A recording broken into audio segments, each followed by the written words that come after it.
Supreme court ने दिल्ली में निर्माण गतिविधियों पर पुनः रोक लगाई। उच्चतम न्यायालय ने दिल्ली और राष्ट्रीय राजधानी क्षेत्र में निर्माण गतिविधियों पर अगले आदेश तक पुनः रोक लगा दी है और इससे प्रभावित कामगारों को सावधि की मजदूरी देने का राज्य सरकारों को आदेश दिया है। दिल्ली सरकार ने वायु प्रदूषण में मामूली सुधार के बाद 22 नवंबर को निर्माण गतिविधियों पर लगे प्रतिबंध हटा लिया था। मुख्य न्यायाधीश N.V.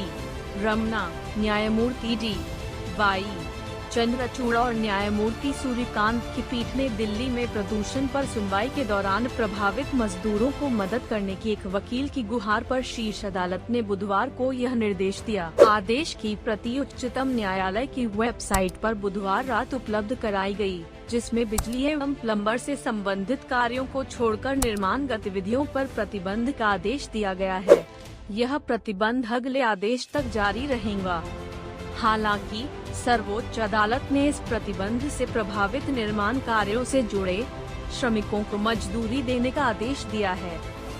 पीठ ने दिल्ली, हरियाणा, उत्तर प्रदेश और पंजाब सरकारों को श्रम कोष कर श्रमिकों के कल्याण के लिए जुटाए गए कर का इस्तेमाल मजदूरी देने के लिए करने का निर्देश दिया है।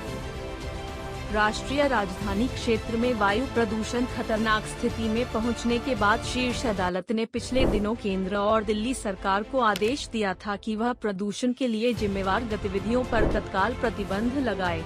राष्ट्रीय राजधानी क्षेत्र में वायु प्रदूषण खतरनाक स्थिति में पहुंचने के बाद शीर्ष अदालत ने पिछले दिनों केंद्र और दिल्ली सरकार को आदेश दिया था कि वह प्रदूषण के लिए जिम्मेवार गतिविधियों पर तत्काल प्रतिबंध लगाए। प्रदूषण फैलाने वाली इकाइयों पर सख्ती, स्कूलों को अगले आदेश तक बंद करने जैसे कई कदम उठाए थे। इस बीच दिल्ली सरकार ने वायु की गुणवत्ता में सुधार का हवाला देते हुए 22 नवंबर से निर्माण गतिविधियों पर प्रतिबंध हटा लिया था।